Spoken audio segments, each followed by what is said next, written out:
ENTPs, they have high extroversion, high openness to new experience, low agreeableness, and some organization. They usually are good-natured, optimistic, and easygoing.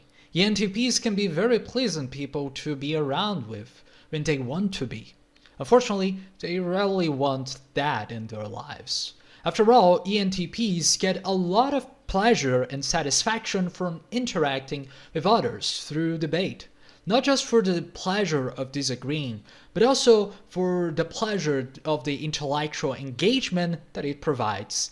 They are generally fun and gregarious and can be quite charming when they leave their home at least.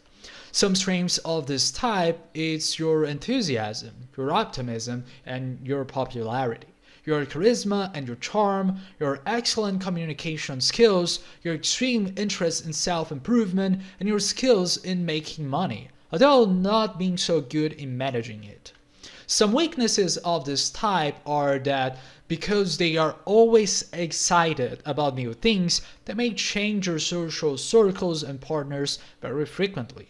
Or they may abandon relationships that, in their view, no longer offer opportunities for growth, as well as any other investment that the ENTP does in his life. They have a tendency to not follow through with their own plans and ideas, needing more organized types to help them to focus.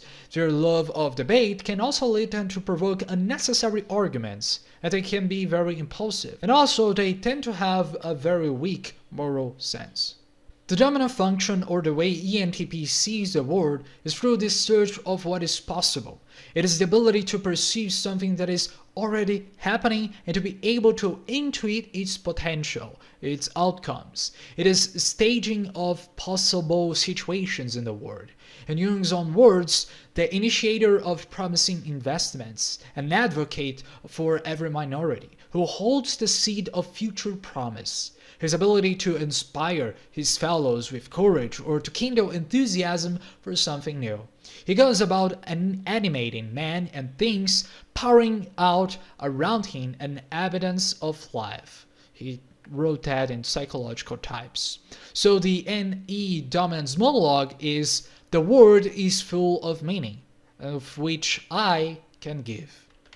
Next, as an auxiliary function, the introverted thinking TI makes the ENTPs understand the world through their own rules, which they created themselves. Introverted thinking is what generates their incessant search for knowledge, and is used to always explain the ideas come from extroverted intuition, serving as a funnel, which tries to shape or to twist things as they see fit, without caring whether or not other people or the social environment agree with it or not. Of these, ENTPs can be mischievous or just unpredictable, because things make perfect sense in their own heads, but they have an inability or a tendency to not to explain their intentions to others, because of this introverted thinking that makes sense only to them sometimes. The TI auxiliary's monologue is, how can I manipulate the way this object or situation works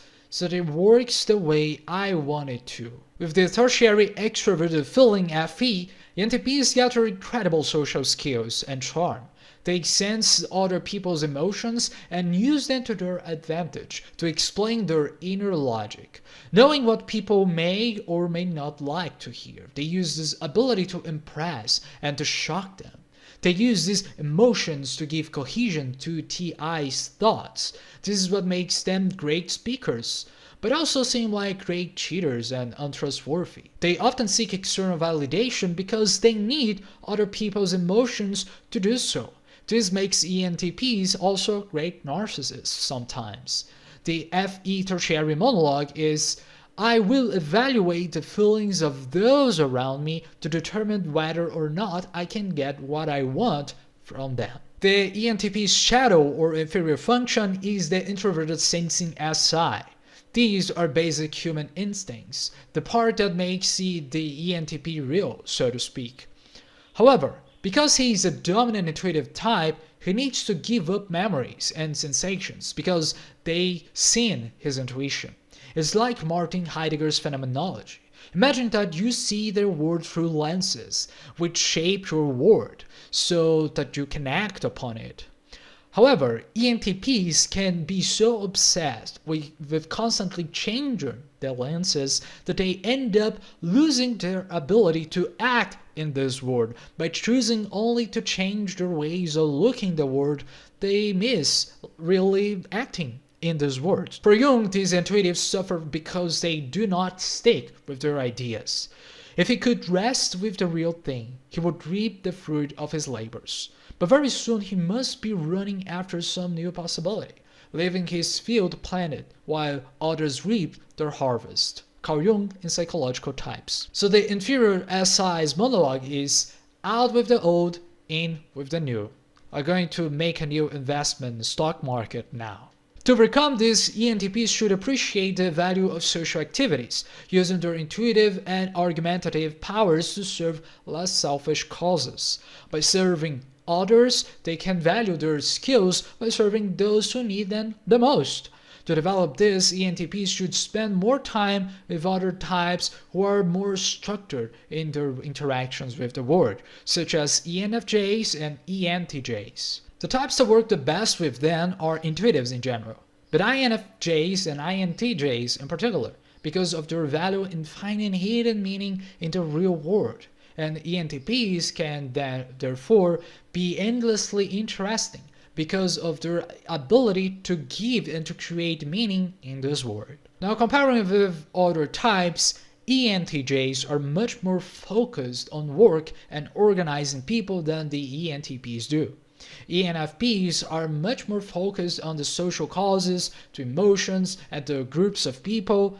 ESTPs, well, they can get laid, and while ENTPs think they are funny as hell, different, and original, they can actually only seem like school shooters, autistic, and unemployed, differentiating them from INTPs, who really are all of those things. Now, in fiction, there are characters like Tony Stark, Filthy Frank, but in real life, they're much more like that nerd from Evangelion. In real life, there also appear to be people like Satan, Robert Downey Jr., Janusz Korwin-Mikke, Boris Johnson, and also, of course, the greatest ENTP of all, Socrates, a guy who talks a lot of shit, nobody can stand him, and sentence him to die.